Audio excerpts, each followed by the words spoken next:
उत्तर प्रदेश के एक छोटे से गांव माधवपुर की यह कहानी है। माधवपुर बाहर से देखने में बिल्कुल साधारण गांव लगता था।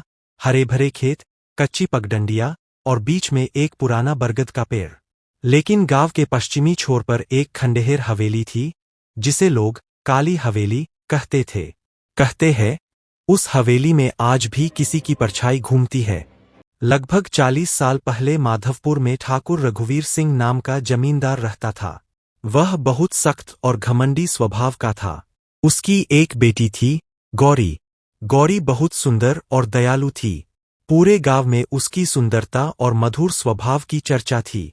गौरी को गांव के ही एक साधारण किसान लड़के, माधव, से प्रेम हो गया। दोनों बचपन से साथ खेलते थे और धीरे धीरे उनका स्नेह प्रेम में बदल गया। लेकिन ठाकुर रघुवीर सिंह को यह रिश्ता बिल्कुल मंजूर नहीं था। जब ठाकुर को इस प्रेम की खबर मिली, तो उसने माधव को गांव से निकाल दिया और गौरी को हवेली के एक कमरे में बंद कर दिया। कुछ दिनों बाद एक रात हवेली से चीखने की आवाज आई। अगली सुबह खबर फैली कि गौरी ने आत्महत्या कर ली। लेकिन गांव के बुजुर्ग कहते हैं, वह आत्महत्या नहीं थी। गौरी की मौत के बाद से ही हवेली में अजीब घटनाएं होने लगीं। रात के समय खिड़कियां अपने आप खुल जाती, हवेली से पायल की आवाज सुनाई देती, कभी कभी कोई लड़की रोती हुई दिखाई देती। गांव वालों ने उस हवेली को छोड़ दिया। ठाकुर रघुवीर सिंह भी कुछ ही महीनों बाद रहस्यमयी परिस्थितियों में मर गया। तब से काली हवेली वीरान पड़ी है। वर्तमान समय 4 दोस्तों की जिज्ञासा। कई साल बाद माधवपुर में शहर से 4 दोस्त घूमने आए। राहुल, अजय, नितिन और सीमा। वे कॉलेज के छात्र थे और भूत प्रेत जैसी बातों पर विश्वास नहीं करते थे। गांव वालों ने उन्हें हवेली के बारे में चेतावनी दी, लेकिन राहुल हंसते हुए बोला, भूत वूत कुछ नहीं होता, सब अंधविश्वास है।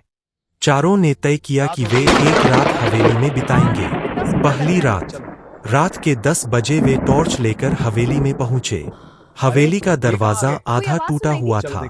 अंदर जाते ही ठंडी हवा का झोंका आया। अंदर चारों ओर धूल जमी थी। दीवारों पर पुराने चित्र लटके थे। एक कोने में टूटी हुई कुर्सी पड़ी थी।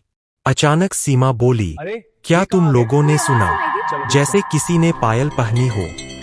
चारों दोस्त डरते डरते ऊपर गए। जैसे ही वे सीढ़ियों पर चढ़े, एक सफेद साड़ी पहने लड़की की झलक दिखी। सीमा चीख पड़ी। नितिन का टॉर्च हाथ से गिर गया। लड़की के लंबे खुले बाल थे और उसका चेहरा धुंधला था। वह धीरे धीरे एक कमरे की ओर बढ़ी। राहुल ने हिम्मत दिखाते हुए उसका पीछा किया। कमरे के अंदर एक पुराना आईना था। जैसे ही राहुल ने आईने में देखा, उसे अपने पीछे वही लड़की दिखाई दी। वह पलटा, लेकिन कमरे में कोई नहीं था। अजय को कमरे में एक पुरानी डायरी मिली। वह गौरी की डायरी थी। उसमें लिखा था, पिताजी ने माधव को मरवा दिया। मैं इस अन्याय के साथ नहीं जी सकती। मेरी आत्मा तब तक भटकेगी जब तक सच सामने नहीं आएगा। चारों दोस्त सन्न रह गए। तो क्या गौरी ने आत्महत्या नहीं की थी? अचानक दरवाजा जोर से बंद हो गया। कमरे की लाइट, जो टॉर्च से आ रही थी, टिमटिमाने लगी। सीमा रोने लगी, हमें यहां से निकलना चाहिए। तभी वही पायल की आवाज फिर सुनाई दी, और इस बार एक स्पष्ट आवाज आई, माधव, तुम आ गए। राहुल का नाम माधव नहीं था, लेकिन आवाज जैसे सीधे उसके कानों में गूंज रही थी। आईने में फिर वही लड़की दिखाई दी। इस बार उसका चेहरा साफ था, आंखों में दर्द और गुस्सा। गौरी की आत्मा बोल रही थी, मेरा सच दुनिया को बताओ। मेरे पिता ने मेरे प्रेम को मार दिया। मुझे न्याय चाहिए। चारों दोस्त समझ गए कि गौरी की आत्मा को शांति तभी मिलेगी जब सच्चाई सामने आएगी। सुबह होते ही चारों दोस्त गांव के बुजुर्गों के पास गए। उन्होंने डायरी दिखाई। गांव के एक बुजुर्ग ने सिर झुकाकर कहा, हमें हमेशा शक था, लेकिन डर के कारण कभी बोल नहीं पाए। उन्होंने मिलकर ठाकुर की पुरानी हवेली के पास खुदाई करवाई।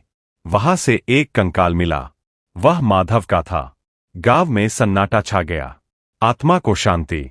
गांव वालों ने पूरे सम्मान के साथ माधव और गौरी की याद में एक छोटा मंदिर बनवाया। उनकी प्रेम कहानी को स्वीकार किया। उस रात के बाद से हवेली में कोई अजीब आवाज नहीं आई, न पायल की छन छन, न रोने की आवाज। काली हवेली अब शांत थी। लेकिन कहानी यही खत्म नहीं होती। कहते हैं हर साल सावन की अमावस्या की रात बरगद के पेड़ के पास दो परछाइयां साथ बैठी दिखाई देती है। लोग मानते हैं वो गौरी और माधव है, जिन्हें आखिरकार मिलन और शांति मिल गई। रात को जब चारों दोस्त गांव से वापस जाने लगे, राहुल मुस्कुराया। हम भूत पकड़ने आए थे और एक अधूरी कहानी को पूरा करके जा रहे हैं। नितिन बोला, अब हवेली डरावनी नहीं, पवित्र लगती है। सीमा ने धीरे से कहा, शायद आत्माएं भी बस न्याय चाहती है। अजय ने बरगद की ओर देखा। उसे एक पल के लिए लगा जैसे दो हल्की सी परछाइयां साथ खड़ी है, लेकिन इस बार वे शांत थीं। माधवपुर की काली हवेली अब सिर्फ एक खंडहर है, लेकिन उसकी दीवारें आज भी एक प्रेम कहानी की गवाह है।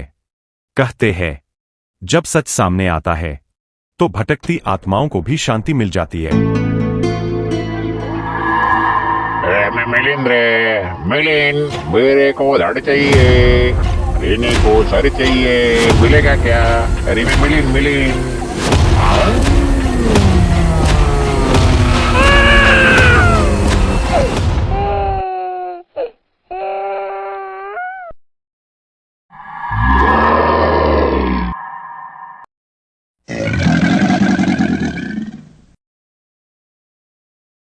अगर आपको ये कहानी पसंद आई हो तो चलचित्र हिंदी को सब्सक्राइब करें, वीडियो को लाइक करें और शेयर करें।